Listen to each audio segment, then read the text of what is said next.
给你新资讯，给你新视角，欢迎回到游戏新世界。如果你问我，过去10年来即时战略游戏，玩家心中最大的痛是什么？我想很多人会提到2017年的战锤 40K 破晓之战3，那个有想留住系列老玩家，又为了迎合电竞风潮，试图融合 MOBA 元素，却两边不讨好，最终导致整个系列沉寂多年的作品。这几年我们看着《世纪帝国》重制版的成功，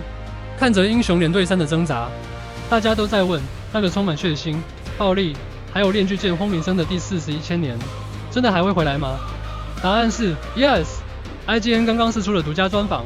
针对破晓之战4向开发商 King Art Games 的创意总监及资深游戏设计师询问许多游戏内的细节，让我们得到了许多重要的资讯。今天这支影片，我要为大家分析这段访谈背后的含义，聊聊接手的新开发商 King Art Games 是谁，为什么回归一代是这款游戏唯一的活路，以及这款游戏是否能扛起即时战略游戏复兴的大旗。现在就让我们开始吧。首先，我们必须先聊聊这次的开发商。原本的开发商 Valic Entertainment 经历了裁员与独立风波，这次战锤 40K 的版权方 Games Workshop， 以下简称 GW， 做了一个非常有趣的决定，他们把这个 IP 交给了德国开发商 King Art Games。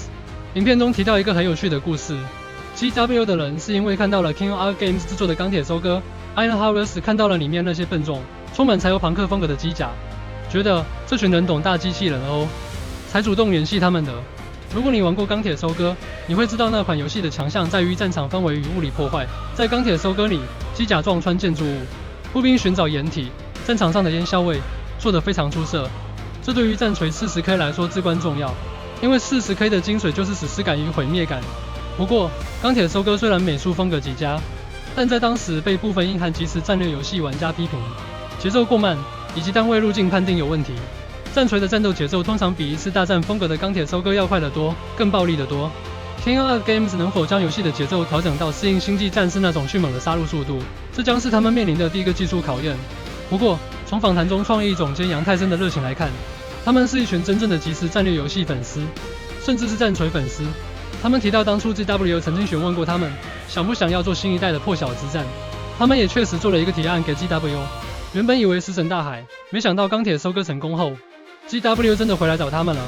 这种粉丝圆梦的开发动力，通常能诞生出好作品。接下来是这支访谈影片最核心的重点，也是所有老玩家最关心的问题：破晓之战士到底会长什么样子？我们来回顾一下这个系列的精神分裂史。一代传统即时战略游戏盖基地，强点征兵科技术，这被认为是系列的巅峰。二代大胆的改革，取消基地建设，变成了英雄联队那种小队战术 RPG， 强调掩体与英雄技能。虽然评价极高，但失去了一部分喜欢大兵团作战的玩家。三代试图融合一二代，还要加上电竞 MOBA 元素，结果变成了四不像。关于破晓之战系列1、2、3代的历史与介绍，我们之后会做专门一集节目来介绍，请各位朋友们现在就去用力的按下订阅频道按钮，日后才不会错过哦。在 IGN 的访谈中，开发团队非常坦诚地承认了这点。他们说，我们内部也很挣扎，到底该选哪条路。最终，他们做出了决定，那就是回归本源，选择以破晓之战1代作为新一代的标准。这个选择非常的重要，这代表基地建设及大规模会战的全面回归，不走电竞那种操作几支精英兵去单挑网的模式，而是让玩家要重新学习资源管理、地图控制以及如何运作一条战争生产线。为什么这个决定是对的？因为市场上已经有太多类 MOBA 或小队战术游戏的玩家渴望的是那种指挥千军万马，看着一整排无畏机甲从工厂走出来的宏大感。二代的风格虽然好，但它更像是英雄联队的科幻版，而一代的风格才是真正展现战锤 40K 那种无尽战争消耗战本质的玩法。当然，他们也提到会从2代、3代吸取教训，所以我推测英雄单位的技能系统、掩体机制可能会保留，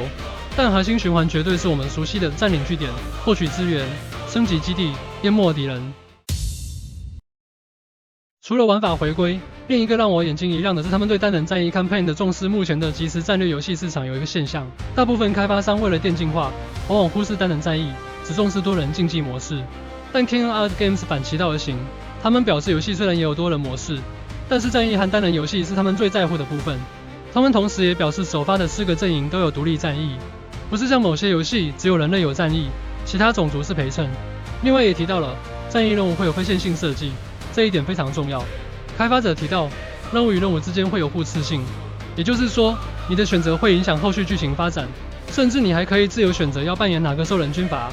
这让我想起了破晓之战、暗黑十字军、Dark Crusade 那个经典的战略大地图模式，或者是星海争霸2、自由之翼的战役选择。如果破晓之战是能做到这种程度的重玩性，那它的单人模式寿命将会非常长。这真的让人很兴奋，因为现在真的太多游戏都只在乎多人游戏和竞技部分了。很多以前是以单人游戏起家的游戏，甚至拿掉了单人战役，或是像一些运动类的游戏，现在只在乎让玩家氪金与抽卡牌来获利，反而完全忽略了喜欢单人游戏与战役的玩家。回到访谈影片，总监还有提到，这4条故事线会有一个宏大的整体剧情，这非常考验编剧的功力，如何让4个互相敌对的阵营在同一个舞台上讲出一个合理的故事，而不只是单纯的大乱斗，这是我非常期待的部分。做一款战锤游戏最难的是什么？是门槛。战锤 40K 的背景故事多到可以塞满一整个图书馆。对于新玩家来说，什么是爆弹枪？什么是压空间？什么是灵能？这些都是门槛。访谈中，设计师说了一段很重要的话，他说：“我们希望玩家凭直觉就能玩。以兽人为例，你不需要读过小说，只要你玩这个阵营，你会发现建筑很便宜，兵很便宜，但死得快，你自然而然就会打出人海战术。这就是透过游戏机制来传达故事背景，而不是透过文字墙。这对于扩大玩家基数非常重要。其实战略游戏现在是小众市场，如果门槛太高，游戏很快就会失去玩家。King Art Games 试图在好上手与满足老粉之间找平衡。他们保证，虽然上手容易，但对于那些住在战锤 40K 宇宙够久的老兵们，依然会有足够的深度细节。最后，影片轻描淡写但重磅确认了一个消息。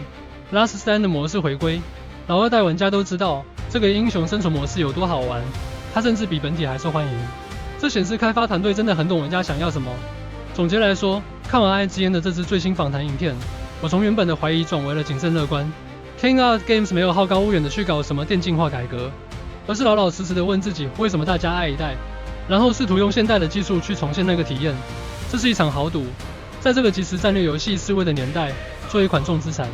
重战役传统玩法的即时战略游戏是非常冒险的，但这也正是我们一直在等待的游戏。各位指挥官们，你们准备好重返战场了吗？你们对于回归一代玩法是感到兴奋还是担忧？欢迎在下方留言告诉我，让我们一起讨论。如果你喜欢这支影片，请记得按赞、订阅与分享，开启小铃铛。本频道还有更多的游戏情报与分析影片，请直接点画面上的影片或播放清单连结前往观看。我们下部影片见。